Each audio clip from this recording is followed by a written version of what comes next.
Abra sua Bíblia aí, deixa ela aberta por um instante, já já a gente vai ler. Juízes, capítulo 16, verso... eu vou ler até um pouquinho antes, não vou ler exatamente no verso 23, para dar um pouquinho de contexto. Vou ler no verso 18. Glória a Deus por isso. Que o Senhor nos conduza em sua sabedoria para nós, para nos guiar. O livro de Juízes é um livro que eu tenho um carinho muito especial por ele. Ele serve para mim como sinal, como placa, como alerta. O livro de Juízes é um livro extremamente peculiar. Ele traz muitos direcionamentos para nós, o povo de Deus, que vivemos nessa vida como peregrinos, né, na caminhada, gente que está rumo a uma terra, e o livro de Juízes é muito importante para nós. Amém, meus irmãos? Depois que eu coloquei esse óculos, o negócio do celular não me reconhece mais. Sou eu. Tem que ficar falando para ele que sou eu todas as vezes, né? Gostou, Max? Obrigado. Amém. Vamos orar mais uma vez, só para poder pedir mais. Já foi orado, mas só para direcionar. Pai, enquanto consideramos a Tua palavra, fala aos nossos corações, que possamos, ó Deus, apreender de Ti, qual a Tua orientação para a nossa vida. Que assim seja para a glória do Teu nome. Amém. Glória a Deus. Em uma galáxia muito distante, nasceu uma criança com dons extraordinários. Desde pequeno ele foi separado, escolhido por um propósito maior. Carregava dentro de si uma força rara, quase mística. Os mestres sabiam, ele poderia ser o libertador ou uma ameaça. Parece familiar, irmãos? Não é a história de Sansão ainda, é a história de Anakin Skywalker. Quem gosta do universo de Star Wars vai lembrar. Anakin Skywalker, nasceu com um propósito e com uma promessa. Ele era o escolhido, aquele que teria o equilíbrio, a força. Mas ele, Anakin Skywalker, em vez de seguir seu propósito com humildade, foi seduzido pelo poder, pelas emoções, pela paixão, e aos poucos caiu. Sua trajetória o levou de herói a escravo daquilo que ele deveria combater. Seu poder, que antes era usado para proteger, tornou-se instrumento de destruição. A história de Sansão segue um padrão muito trágico e semelhante ao dos cinemas, registrado por George Lucas. E é isso que a gente vai falar hoje aqui. De um homem com dons sobrenaturais, escolhido desde o ventre, separado por Deus para libertar o povo, uma missão extraordinária. Mas assim como Anakin, ele foi dominado não pela força externa dos filisteus, mas pelas guerras internas do seu coração. Vamos ler? Aqui já é o finalzinho da história de Sansão, no momento em que ele, o escolhido de Deus, cai, não porque ele era fraco muscularmente, mas Sansão cai por conta da sua fraqueza emocional. Sansão não caiu por conta da espada do inimigo. Não, ele caiu literalmente porque as suas paixões o cegaram. Amém? Versículo 18. Quando Dalila viu que ele havia contado o seu segredo, está ali, mandou chamar os governantes dos filisteus, dizendo: venham mais esta vez, porque agora ele me contou o seu segredo. Então os governantes dos filisteus vieram até ela e trouxeram com eles o dinheiro. Dalila fez com que Sansão dormisse no colo dela, e tendo chamado um homem, mandou rapar-lhe 7 tranças da cabeça, e assim começou a subjugá-lo. Sansão havia perdido a sua força, Então ela gritou: Sansão, os filisteus vêm vindo aí. Ele despertou do sono e disse consigo mesmo: vou sair como nas outras vezes e me livrarei. Mas ele não sabia que o Senhor já se havia retirado dele. Então os filisteus o agarraram, furaram os olhos dele e o levaram para Gaza. Amarraram-no com correntes de bronze e o puseram a virar o moinho na prisão, mas o cabelo da sua cabeça, logo após ser rapado, começou a crescer de novo. Amém, irmãos? Até aqui, por enquanto, a palavra de Deus. A trajetória de Sansão, ela é uma trajetória dentro de um contexto que você lê, se você lê o livro de Juízes, e ele com certeza não é um dos livros mais lidos por nós, mas o livro de Juízes ele conta um período da história de Israel em que a nação ela era guiada, governada, e aí não de maneira unida ou unânime, por um líder carismático. Esse líder carismático era o juiz. O juiz ele era um líder que, normalmente, dotado de talentos e dons, ele era ovacionado ou até mesmo aclamado, e ele assumiu uma função de liderança, muitas vezes tribal. Né? Você lembra? Eram 12 tribos de Israel, essas 12 tribos haviam acabado de chegar à terra prometida sob a liderança de Josué, e agora eles teriam, sob a orientação de Deus, sobre a ordem de Deus, na verdade, a obrigação de se estabelecer nessa terra, não se aliando aos povos cananeus, e assim, não se dobrando aos ídolos daquela terra, eles deveriam se estabelecer e fazer daquelas tribos um povo, porque era isso que Deus estava fazendo com a nação, ou estava fazendo com as 12 tribos de Israel, fazendo dela um povo modelo para as outras nações.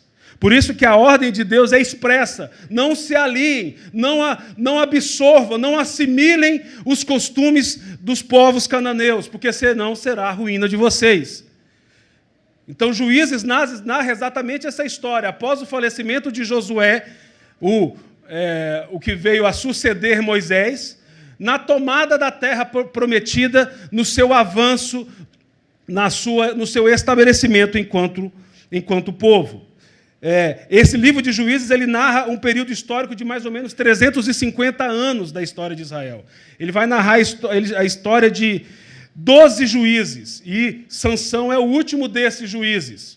E se você for ler o texto depois, eu te convido a ler, e se você tiver estômago, você vai ler até o último capítulo. Eu falo isso porque ontem eu estava lendo para a Suelen, ontem, o último capítulo, ela ficou horrorizada, e realmente é digno de menção isso. Mas é um texto que a palavra de Deus, mais uma vez, não esconde, não omite, porque a palavra de Deus vai mostrar que ele não nos coloca os personagens bíblicos para serem aclamados, ovacionados, mas os personagens bíblicos, todos eles são prefigurações, estereótipos de muitos de nós, e muitos deles apontam para Jesus, o nosso Senhor. Amém, irmãos? Mas no texto de Juízes nós vamos ver os personagens mais ambíguos que existem. Os personagens mais cheios de controvérsia. Personagens que, por hora, fazem a vontade de Deus, por hora, agem em completo desacordo com a vontade de Deus. Sansão é um exemplo desse, mais um exemplo desse. Na verdade, eu creio que seja o pior dos exemplos, na minha opinião, porque Sansão ele se difere de todos os outros juízes. Eu não falei para vocês que os juízes eles eram aclamados, era um líder carismático, que, ovacionado pelo povo, se despontava para libertar o povo de períodos cíclicos de guerra e opressão? Pois é, Sansão ele não foi aclamado pelo povo, pois o próprio Deus levanta Sansão. Sansão, desde o ventre, ele é trazido por Deus, ele é mencionado e recebe uma atribuição de Deus para que ele fosse o líder do povo naquele período. O período específico era de 40 anos de opressão nas mãos dos filisteus. Eles sofriam, e um anjo dá o nascimento de Sansão à sua mãe, que não é mencionado o nome, mas ao seu pai Manoá. A mãe de Sansão ela era estéril e recebe do anjo do Senhor, e aqui é uma clara evidência de uma epifania, que é uma manifestação de Deus ao ser humano. E há comentaristas que vai dizer que esse anjo poderia ser o próprio Cristo, prefigurando ali na figura de um anjo. E ele anuncia o nascimento, diz que ela ficaria grávida, mesmo estéril, e que esse filho iria libertar o seu povo das mãos da opressão. Também diz que esse filho, Sansão, que viria a se chamar Sansão, deveria ser nazireu. Isso é uma informação extremamente importante, porque o nazireu, se você ler depois Números capítulo 6, vai falar sobre o chamado do nazireato. O nazireu ele era voluntário, ele era escolhido pelo israelita. Ele escolhia ser nazireu. E isso era por um curto período de tempo, em média 30 dias. E durante aqueles 30 dias ele não deveria cumprir basicamente três regras. Ele não deveria rapar o cabelo, ele não deveria tocar em nada impuro, imundo, e não comer nada que viesse da uva ou da videira. Vinho, bebida forte, uvas passas, chupar uva, não podia fazer nada. Era um período de completa separação e consagração a Deus. Mas note-se que Sansão ele não escolhe o nazireato. Na verdade, é o próprio Deus que fala que ele deveria ser nazireu até o final da sua vida. Amém, irmãos? É o próprio Deus quem define quem ele deveria ser. Ele foi consagrado pelo próprio Deus como nazireu. Só que, infelizmente, a história de Sansão, e eu vou ser bem rápido, tentar ser o máximo sucinto aqui, mostra que Sansão, apesar de todos os prós, Sansão ele adota um estilo de vida que foi completamente ruinoso, ou foi completamente cheio de falhas e não cumpriu o seu propósito. E, por fim, a gente vai ver que é possível, sim, alguém ser dotado de talentos e atributos e qualidades. É possível, sim, alguém ser muito forte.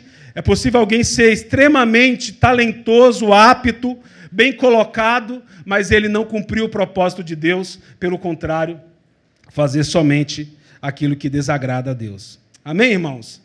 Rapidamente, um breve resumo da história de Sansão. Sansão ele foi resistente aos conselhos dos seus pais. Se a gente for ler cronologicamente, a partir do capítulo 13, ele decide se casar com uma mulher filisteia, não se contenta com as mulheres do seu povo, ele vai e pede aos seus pais que busquem, exige que seus pais busquem uma mulher para si no meio dos filisteus, ou seja, o inimigo do povo de Deus. Em segundo lugar, ele não vivia contente em seu próprio povo. Em vez de valorizar a sua identidade, a sua herança em Israel, Sansão sempre cobiçava mulheres filistias. Ele se encantava com a cultura do inimigo. Está lá no capítulo 14.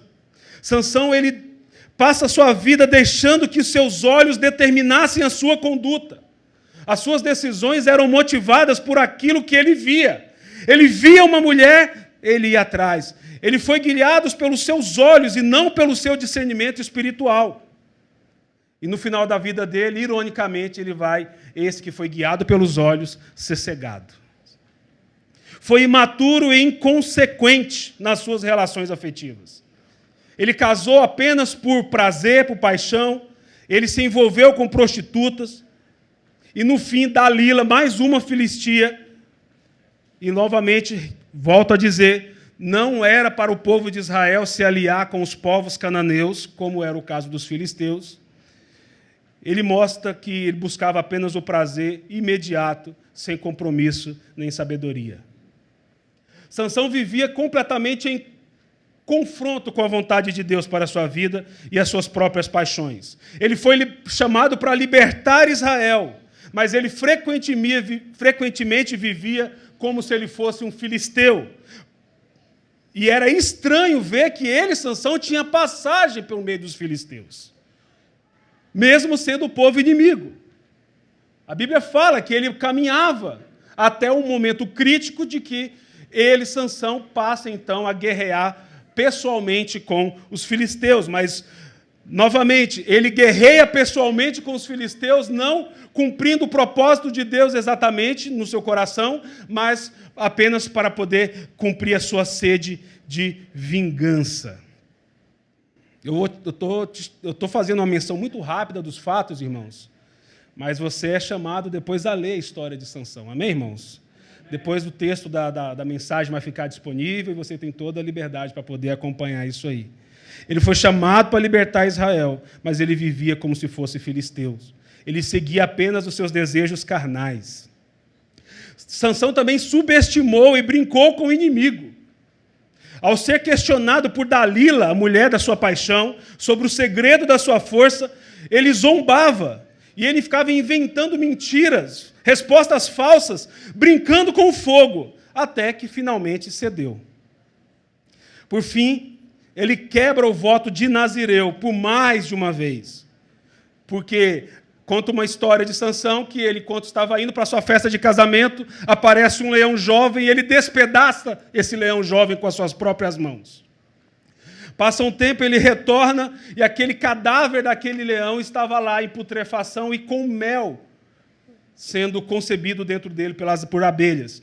Ele, guiado pelos seus instintos, pelo seu ventre, ele pega do mel, tocando no cadáver, e o nazireu não podia sequer chegar perto de um cadáver, e assim ele se contamina, profana o seu voto, e ainda leva seus pais à profanação, porque também o judeu não poderia fazer algo do tipo, porque ele entrega do mel aos seus pais e não conta aos seus pais que o mel havia sido tirado de um cadáver. O voto do nazireu exigia uma separação, mas ele totalmente desprezou a ordem de Deus. E também perdeu a noção de onde realmente vinha o seu poder. Ele achava que o seu poder era seu, mas, na verdade, ele ignorava que o seu poder vinha do próprio Deus. Não vivia à altura do significado do seu voto. Apesar de ser separado para Deus, ele vivia de maneira profana. Ele usava os dons que ele tinha e desprezava a sua consagração. E mesmo tendo sobrevivido a ataques e ter sido instrumento de poder nas mãos do Senhor, ele viveu alheio ao propósito de Deus para a sua vida.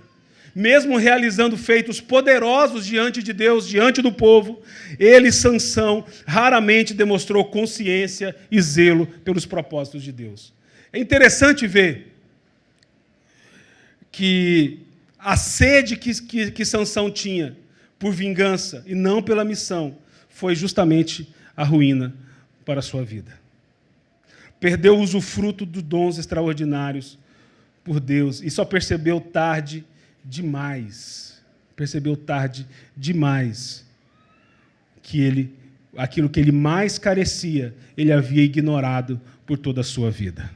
A Bíblia relata que Sansão clamou a Deus ou invocou a Deus apenas 2 vezes. A primeira, quando ele estava com muita sede, achava que ia morrer de sede. Na segunda, já no momento último, derradeiro, final da sua vida, já cego e fraco, pedindo e clamando a Deus. Talvez no momento de maior sanidade da sua vida, aonde ele pôde, pela misericórdia de Deus, receber o seu poder de novo, novamente, ou o poder de Deus novamente, e ele matou mais em sua morte do que toda a sua vida. E assim ele começa a cumprir, já no final da sua vida, o propósito de libertar a nação de Israel das mãos dos filisteus. Amém, irmãos? Uau! É uma história, irmãos. E a gente normalmente acha que Sansão é só o cabeludo fortão. A gente ouve essas histórias quando nós somos crianças. Quem cresceu na igreja sabe disso, né? Mas quando a gente vai virando, vai deixando de ser menino e vai tendo a chance de ler e entender pela própria mente, a palavra de Deus muitas vezes nos confronta exatamente com a realidade dos personagens bíblicos. Não há romance aqui. Eu falo romance no aspecto fofo da palavra. Amém, irmãos? É uma história para nos alertar, é uma história para nos orientar sobre como é e que deve ser o nosso proceder. Amém, irmãos?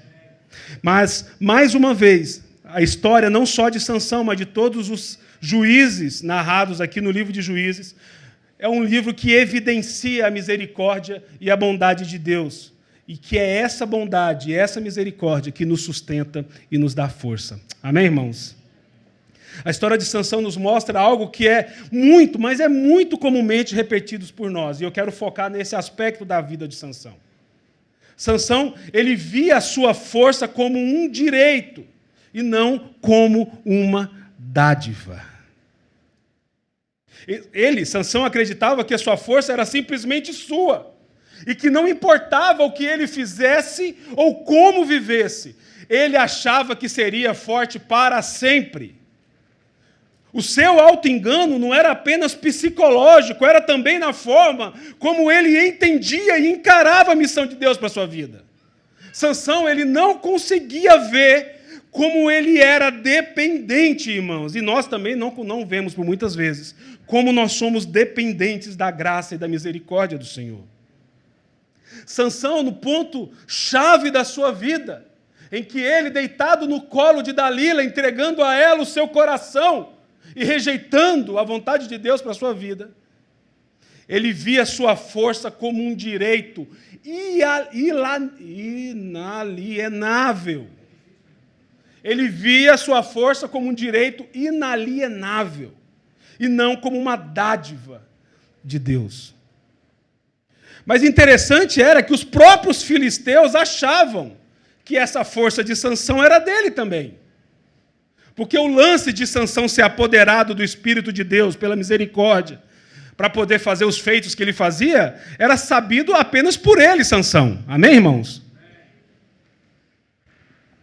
Ou, imagina-se que ele tinha consciência disso. Os filisteus achavam que a força de Sansão era mágica. Porque lá, no momento da sedição de Dalila, os filisteus acreditavam nas mentiras que Sansão ia contando, como, se você me prender com cordas úmidas e novas, ou se você me prender com um pino do tear nas tranças do meu cabelo. Bom, os filisteus achavam que a força de Sansão era como uma mágica. E se assim fosse, algumas condições externas poderiam ser manipuladas e, de alguma forma, Sansão teria a sua força extinguida. É como se fosse uma poção do amor.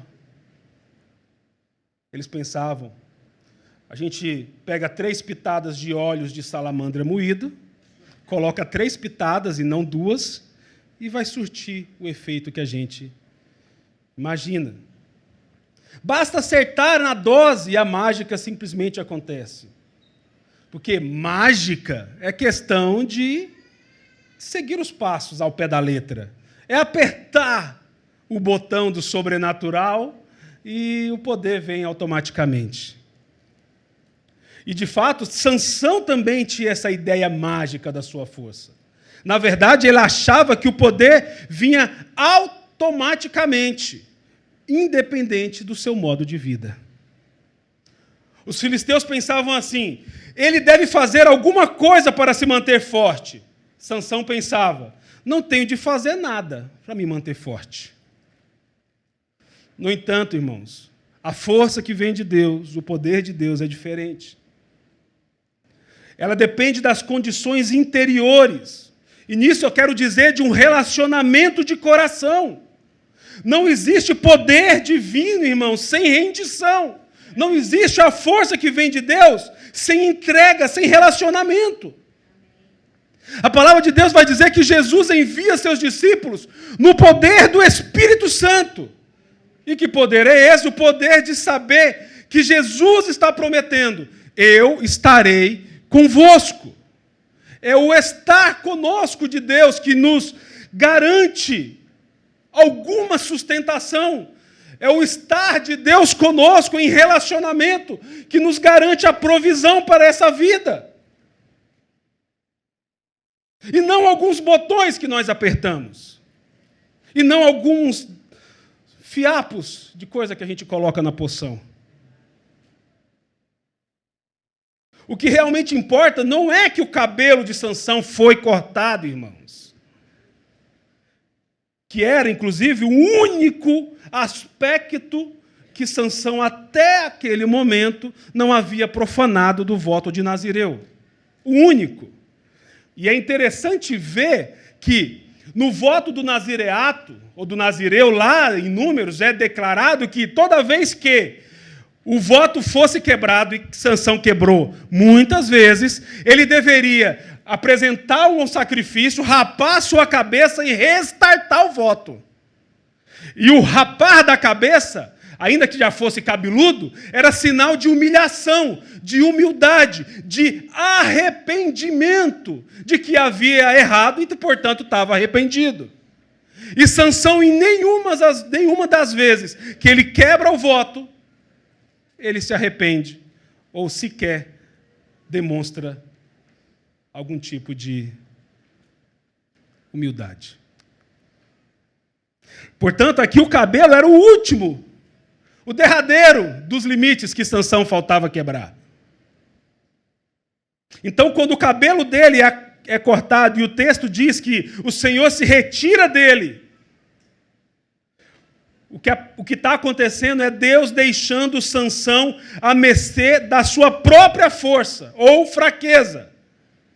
Aqui, nesse ponto da vida dele, Sansão extrapolou um limite que talvez não tenha sido extrapolado antes.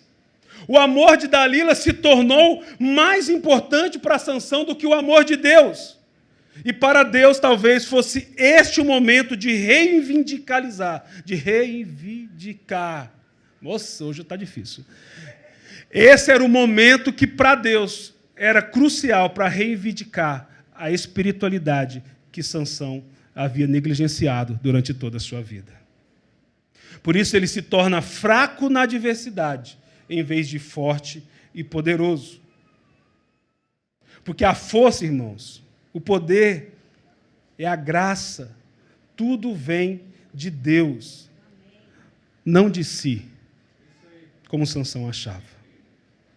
Você precisa entender, e eu também, o poder de Deus, irmãos, a graça de Deus, a força, a direção, a orientação, o que nos sustenta, irmãos.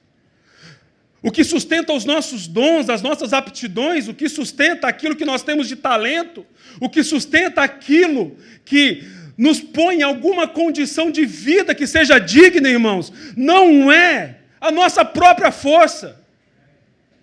Não é porque apertamos alguns botões corretamente, irmãos. O que sustenta é o relacionamento gracioso de um Deus conosco. É porque aquele Deus, ou o nosso Deus, não quebra a aliança conosco. Por isso que ainda somos sustentados. E fluir nessa vida espiritual que demonstra e revela o poder de Deus, depende do compromisso de nós amarmos a Deus e servir a sua vontade. De sermos dependentes de Deus. Amém, irmãos? Porque, de fato, o Senhor pode trabalhar em nossas vidas, mesmo quando a gente, de fato, não segue as regras. Amém, irmãos? O Senhor trabalha. Ele trabalhou na vida de Sansão, trabalhou na vida de muitos, porque o Senhor cumpre o seu propósito. E às vezes a gente acha que Deus não trabalha, mas Deus trabalha mesmo quando somos infiéis. Pela sua graça e a sua misericórdia. Aliás, a palavra vai dizer que são as misericórdias do Senhor a causa de nós não sermos consumidos. A gente precisa entender, irmãos, que o poder de Deus, a força que vem do Senhor, não é adquirida de maneira externa. E também, irmãos, francamente, não é perdido assim tão facilmente. Não é tão previsível assim. Sabe por quê?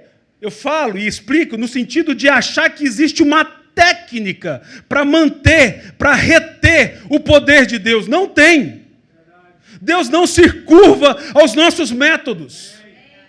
Deus não se curva às nossas prerrogativas. Deus não se curva às nossas jurisprudências. A gente muitas vezes, irmãos, não acredita em mágica. Eu não acredito em mágica. Meu irmão, Lucas, ele não gosta de mágico. Ele começa a ver alguém fazendo esses truques de mágica, estilo Mr. M, esse povo aí. Ele não gosta dessas coisas, não. Essas coisas devem ter pacto com o diabo. Meu irmão fala desse jeito. Não faz sentido, não tem lógica. Desliga isso aí, muda de canal. Meu irmão não gosta dessas coisas. Eu até vejo, mas eu não acredito em mágica, irmãos. Mas, irmãos, é fácil acreditar em mágica com um verniz cristão.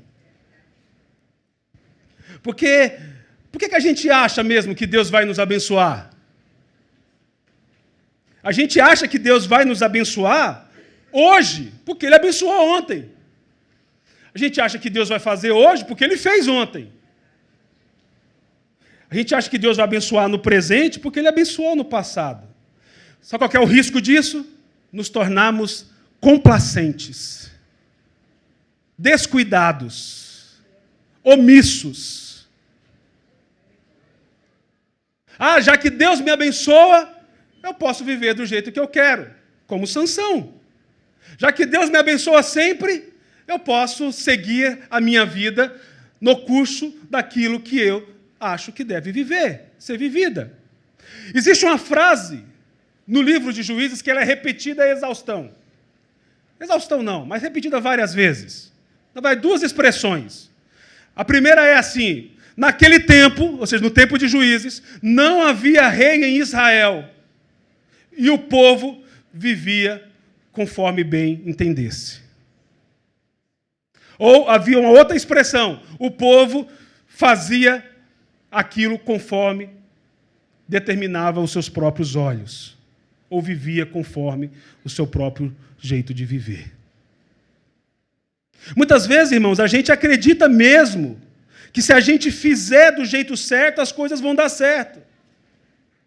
A gente acha que Ele vai nos abençoar se der o passo certo, apertarmos os botões corretos, se fizermos a porção direitinha, mas não, irmãos. Deus não faz porque agimos de maneira mecânica. Não. Deus, Ele é um Deus de relacionamento, irmãos. Deus é um Deus inside. Um Deus que age a partir de um vínculo. E nós somos chamados a viver confiados somente no aspecto dessa graça que nos alcançou, mas que também nos sustenta. E não confiado nos nossos malabarismos, irmãos, nas nossas qualidades, nas nossas aptidões. Para que a gente não se esqueça, irmãos, que no modo de viver que honre a Deus é que reside o fluir de uma vida que glorifique a Deus. Não tem como, irmãos, a gente viver uma vida que seja para a glória de Deus, afastados, destituídos, ou negligentes, ou complacentes com aquilo que Deus tem para nós enquanto relacionamento. Amém, irmãos? Que triste fim para quem havia sido poderosamente usado por Deus, irmãos. E foi usado. E Sansão, no final da sua vida, e eu quero finalizar aqui, para a gente poder encerrar, versículo 23. Os governantes dos filisteus se reuniram para oferecer um grande sacrifício a seu deus Dagom e para se alegrar. Diziam: o nosso Deus entregou o nosso inimigo Sansão nas nossas mãos. O povo, quando viu Sansão, louvava o seu Deus, dizendo: o nosso Deus entregou nas nossas mãos o nosso inimigo, aquele que destruía a nossa terra e multiplicava os nossos mortos. Com alegria no coração disseram: mandem vir Sansão, para que ele nos divirta. Trouxeram Sansão do cárcere e ele os divertia, quando fizeram ficar em pé entre as colunas. Sansão disse ao moço que o guiava pela mão: deixe-me apalpar as colunas que sustentam o templo, para que eu possa me encostar nelas. Ora, o templo estava cheio de homens e mulheres, e também ali estavam todos os governantes dos filisteus, e sobre o teto havia uns 3.000 homens e mulheres que olhavam enquanto Sansão os divertia. E Sansão clamou ao Senhor e disse: Senhor Deus, peço-te que te lembres de mim. Dá-me força só mais esta vez, ó Deus, para que eu me vingue dos filisteus que furaram os meus olhos. Em seguida, Sansão abraçou-se às duas colunas do meio, que sustentavam o templo, e fez força sobre elas, com a mão direita em uma e com a esquerda na outra, e disse: que eu morra com os filisteus. E empurrou toda a sua força, o templo caiu sobre os governantes e sobre todo o povo que ali estava. Assim, foram mais os que Sansão matou quando morreu, do que o que ele havia matado durante toda a sua vida. Então, os seus irmãos e toda a casa de seu pai foram buscar o corpo, eles levaram e sepultaram em Zorá e Estaol, no túmulo de Manoá, seu pai. E Sansão julgou Israel durante 20 anos. Amém? Algumas aplicações para a gente poder encerrar. Eu queria encerrar já. Primeiro, irmãos, nós devemos investir mais na edificação de um caráter espiritual do que viver de aparência. Amém, irmãos?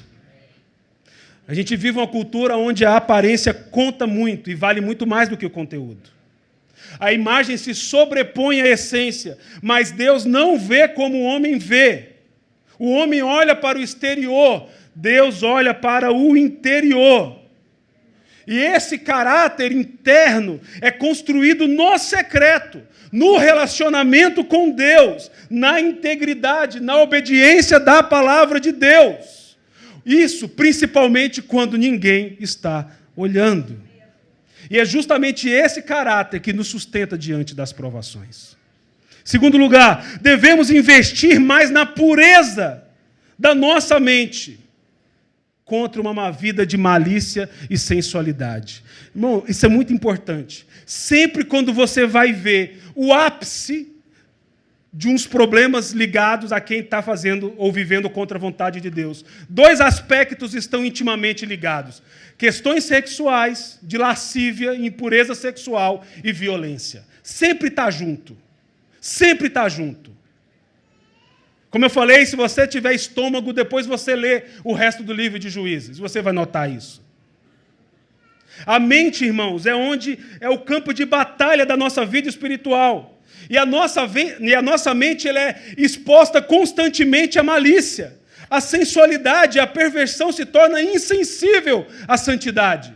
Jovens, tomem cuidado com as mentes de vocês, tomem cuidado com aquilo que vocês veem. Observem bem o que vocês têm assistido. Pais, saibam o que os seus filhos têm visto. A despeito das orientações de seus pais, Sansão, ele se entrega à lascívia do seu coração e contraria a vontade de Deus. Pais, nós não podemos ser omissos naquilo que nossos filhos têm vivido. E vocês mesmos, e nós mesmos, devemos cuidar do nosso coração, diz a palavra de Deus. Amém, irmãos? Resolvamos o conflito entre a vontade de Deus e as nossas paixões. Todos nós enfrentamos esse conflito entre fazer a vontade de Deus ou ceder às paixões. Sansão foi ungido, mas se perdeu entre seus impulsos. O mesmo Espírito que nos capacita também nos chama para a obediência. A carne luta contra o Espírito, diz a palavra de Deus, mas a vitória vem, irmãos, quando a gente se submete as nossas paixões ao senhorio de Cristo. Quinto lugar, tomemos consciência de que o chamado de Deus não nos torna pessoas infalíveis ou livres do pecado. Não, irmãos. Ser chamado por Deus não é um atestado de perfeição. Homens e mulheres usados por Deus, Moisés, Davi, Pedro, Sansão, todos eles precisaram viver em constante vigilância, oração, arrependimento constantes. Deus usa vasos imperfeitos, mas exige santidade no processo. Santificai-vos. Não sacrifiquemos a fé pela satisfação das nossas paixões. Meu irmão, há momento em que somos tentados a comprometer princípios por prazer, status ou desejos momentâneos. Às vezes nós vendemos o eterno pelo momentâneo. Sansão trocou o seu voto de Nazireu por paixões carnais. Esaú trocou a bênção por um prato de lentilhas. Não há prazer, irmãos, que compense a graça da presença de Deus, irmãos.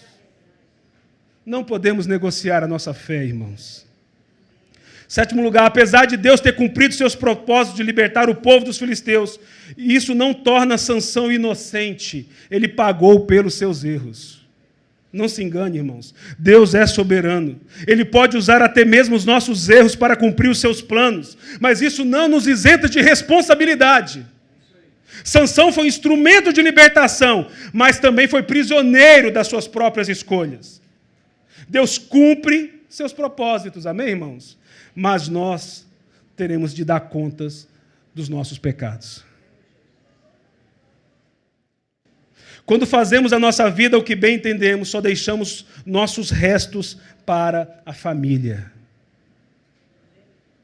É o fim trágico de Sansão. A vida de Sansão termina numa tragédia. Ele tinha tudo para ser uma bênção constante, mas viveu de forma impulsiva, lascívia. O legado que deixamos não é apenas o que conquistamos, irmãos. Não basta. Quando nós gastamos os nossos dias com escolhas egoístas, vivendo pelos nossos ventres, o que sobra para aqueles que nós amamos? Os restos. As sobras. E aí, só haverá dor e saudade.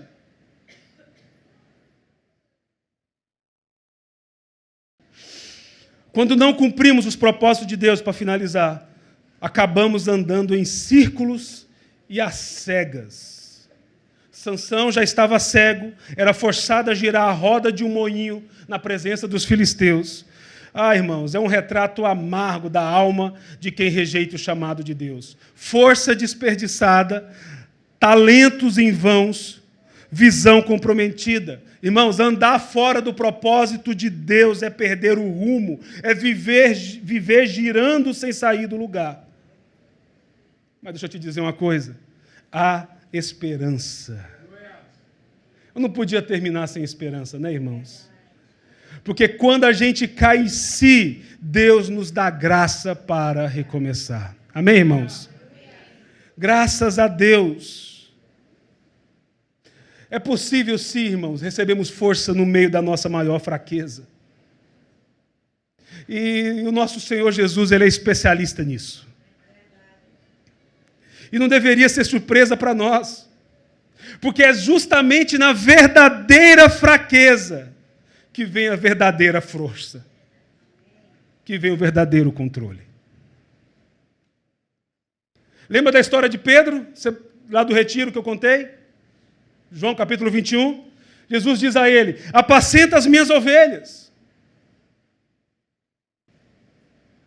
Imagina só pegar um comissionamento desse de Jesus. Cuida das minhas ovelhas, cuida dos meus. Pedro, cuida dos meus. E o mais incrível é que essa frase, ou esse comissionamento de Jesus, não é dito no melhor dia de Pedro. Não, irmãos. Talvez você não se lembre, mas o melhor dia de Pedro, onde ele demonstrou maior força, foi quando Jesus, conversando com os seus discípulos, perguntou assim: quem dizem que eu sou? Aí uns dizem que é Elias, outros Jeremias, outros João Batista. Aí Jesus pergunta para os discípulos: mas vocês, quem dizem que eu sou? Aí Pedro demonstra uma revelação tremenda. Pedro diz: tu és o Cristo, o Filho de Deus vivo. Ele responde corretamente, mas não é nesse momento que Jesus diz para ele: apacenta as minhas ovelhas. Essa fala vem depois. Pedro já havia se comprometido com Jesus até a morte e não conseguiu cumprir. Pedro havia negado Jesus 3 vezes. Pedro estava no seu maior abismo, na sua, com certeza, menor autoconsciência de força. E é justamente nesse momento que Jesus fala 3 vezes: apacenta as minhas ovelhas. Ó Pedro, cuida das minhas ovelhas. Apacenta os meus cordeiros. É no momento que Pedro reconhece a sua fraqueza que ele entende que qualquer força ou dom que possa vir não é dele, mas é um presente de Deus. É Jesus, com a sua graça, quem diz: Pedro, cuida das minhas ovelhas. É nesse momento de dor, irmãos, de cair em si, de reconhecer que você é fraco, de que nós somos carentes da graça de Deus, que o poder de Deus se revela. E foi assim com todos os outros discípulos. Os discípulos, quando viram Jesus ressurreto, eles o adoraram, mas alguns duvidaram. E é muito lindo a passagem de Mateus 28, que esses discípulos relutantes com Jesus ressurreto receberam a grande comissão de Deus. É quando eles estão mais relutantes que Jesus não dá uma bronca, não questiona a sua crise de fé, mas Jesus fala para eles: vão, façam discípulos, batizem-me em nome do Pai, do Filho e do Espírito Santo, ensinem tudo o que eu ordenei a vocês. Irmãos, o poder não é nosso, amém, irmãos? Toda a graça, toda a força vem do nosso relacionamento com Deus. Amém, irmãos? Não são as nossas aptidões e não só o nosso talento, irmãos. A força não basta. Nós precisamos nutrir e permanecer ligados à videira. Nós cantamos aqui, queria chamar o Lucas aqui à frente, por favor. Só para poder entoar a gente no refrão dessa música, se for possível. Nós cantamos aqui. Vamos ficar em pé em nome de Jesus? Que nós confiamos naquele que é aquele que nos sustenta. A gente cantou assim: revela a tua glória, muda a minha história, porque pertenço a ti. Nós cantamos assim: vale mais um dia em tua presença que outros 1000 em qualquer lugar, a minha alma se alegre em meu Deus, o meu Senhor. Nós cantamos aqui: eu quero estar, Senhor, em tua presença, não posso nada sem a tua presença, vou seguir a tua voz e buscar a tua face, Senhor. É a presença desse Deus, é o relacionamento com Ele que nos sustenta. É a certeza de Jesus dizendo: eu vou estar com vocês todos os dias. É esse relacionamento que nos sustenta, irmãos.